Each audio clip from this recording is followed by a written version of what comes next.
Well, to talk to us a little bit more about President Ramaphosa's reshuffle is political analyst Sandile Swana. Thanks so much indeed for joining us and welcome to the program. What should we make of the president's reshuffle? What message do you think he was trying to send, and which message did he actually end up sending? Thank you so much, Peter, to you and your viewers.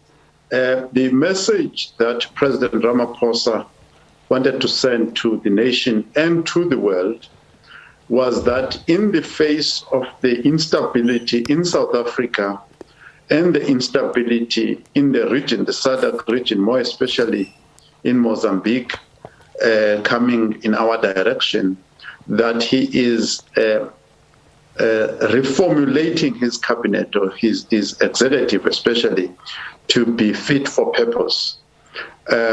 However, what message did he actually send to the people of South Africa and the people of the world? The message that he sent is twofold.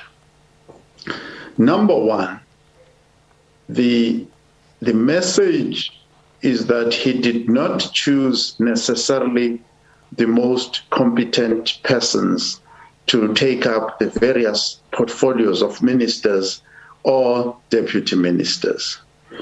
We can say this because when he started his presidency around 2018, which is 3 years ago now, more than 3 years ago now, he actually said that every cabinet minister would sign a performance contract with him. Therefore, when he's appointing people this time, he would have reviewed their performance against set objectives, set key performance indicators, and so on, and said, these ones have performed, therefore I'm promoting to give them higher responsibilities. We have not heard him saying anything of the kind. And we know that a lot of the people that have been appointed, including those that have been appointed to be in charge of the security cluster, have been under a cloud of one kind or the other, including Mondli Gungubele, Zizi Kodwa, and Pinky Kekana. So the second consideration is that he said that he's going to be attending to corruption, but the many people that he has appointed this time in cabinet positions and deputy ministries are people who have been implicated in the Zondo Commission, in other SIU report, Auditor General reports, and other oversight reports elsewhere. So on two fronts, competency, individual competency of the candidates, and also in terms of cleanliness from corruption, on those two fronts he has actually failed. All right, let's talk about the shifting of the state security function to the presidency. What do we make of that? A lot of people are saying that this wasn't a great idea and that actually we're almost starting to see too much of a concentration of power in the presidency. Yes, we've been here before, Peter. This is in our time back in the 80s, going into the early 90s, we called it the securocrats, where state power would have been centered on P.W. Botha and the likes of Magnus Malan and so on. In the immediate past, Jacob Zuma did exactly the same thing, concentrated power in himself, the likes of Mahlobo, Bongo, Bongani Bongo, and many others who had concentrated state power more, especially through the intelligence agencies in Jacob Zuma.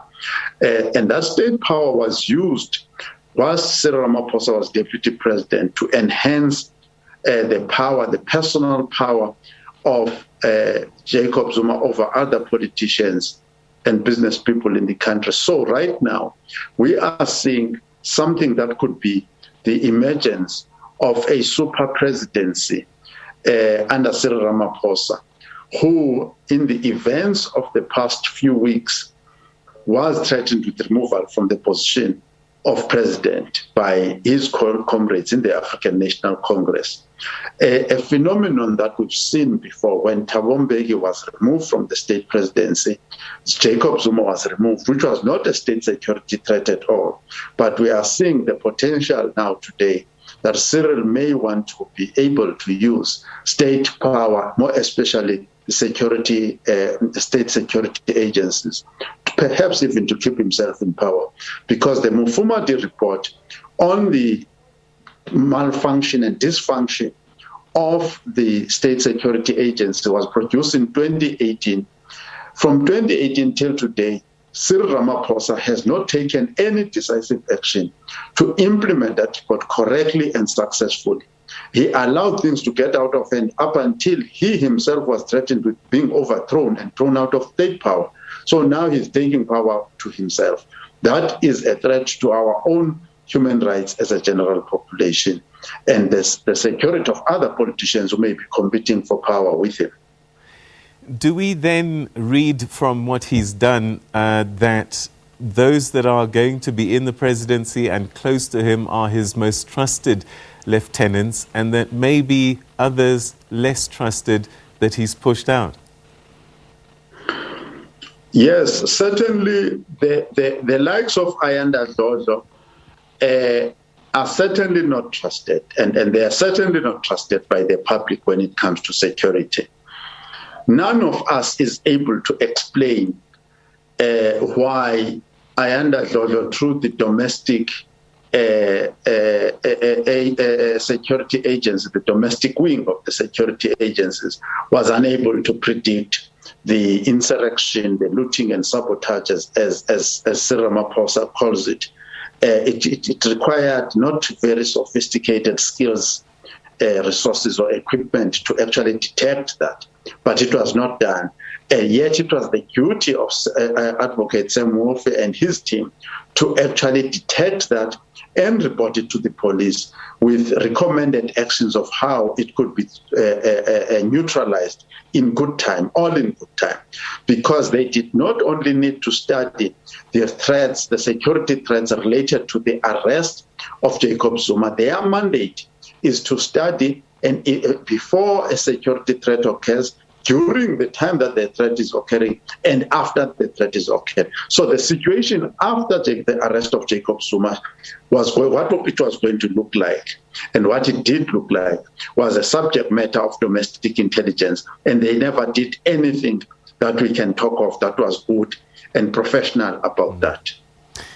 You know, urban legend has it that former President Jacob Zuma was always very aware of what everybody was doing and where they were doing it. And I wonder if President Ramaphosa is trying to build up the same kind of intelligence by putting the security function within his office, that he'll be aware of who his potential enemies are and what they're doing. Yes, he is going to be aware, but you must remember that regardless of how our electoral system is structured, we did not elect him to go and be aware of what other politicians are doing and what his political competitors are doing. We put him there in order to increase employment levels, eliminate unemployment, eliminate poverty, eliminate all the human suffering related to the three evils of our society in South Africa. The GDP, whilst Zuma was aware what all his competitors, political competitors, were doing from the Polokwane conference until he was kicked out of power, it was a period of unprecedented poor performance in the democratic era. And that period of poor performance, especially economic performance, has worsened during the presidency of Cyril Ramaphosa.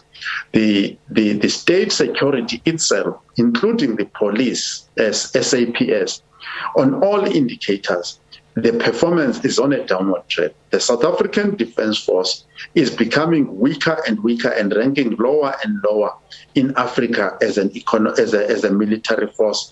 Our Navy is ranking lower and lower.